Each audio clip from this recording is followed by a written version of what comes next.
does Manny Pacquiao go now? First of all, I want to fight Barrera. I know I can beat him knockout. I know what that was. He says with all his talk about how he's going to knock me out and all the things he's been saying, he said tell him to get himself prepared well, because after this fight he'll be dreaming of Marco Antonio Barrera. The year is 2003. Manny Pacquiao is on the cusp of becoming a star in the USA. I had never seen him, and frankly had never heard of him, but I've seen and heard of him now. But before he finally makes the permanent move to a broader mainstream audience, he needs to prove himself against the two-division champion baby-faced assassin known as Marco Antonio Barrera. You wanted to see executions. You didn't think anybody was going to beat him.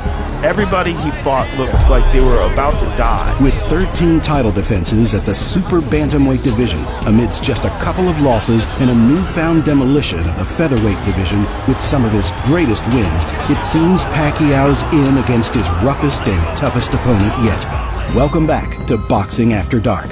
Tonight, it's another in a long line of memorable bouts from Pac-Man that we will be witnessing in a battle where, although his fundamentals were in a state of growth and his experience at the top was still relatively green, his mean streak behind his happy smile was at its strongest, and his hunger for greatness was larger than butter beans for knockouts and nourishment. Let's get into it.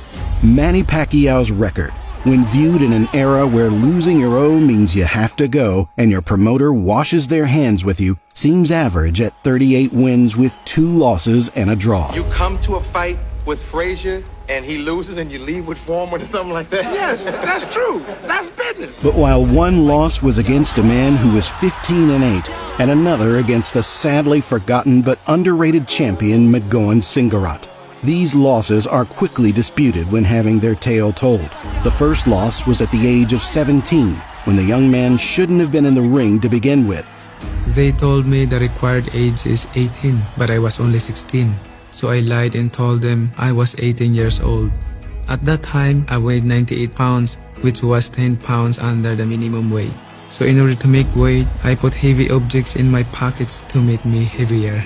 And the next was when stepping up to retain his title of champion and realizing levels of boxing that a young man of 20 can't possibly understand. Pacquiao's career was incredible for his age. At 24, he was already a 2-weight world champion and now fighting the experienced Barrera for a third, and his influence all over Asia as a small yet lovable fighter helped an entire continent appreciate a sport that hadn't seen much spotlight since Gabriel Elorde over 30 years prior. Zero crime in the entire country. The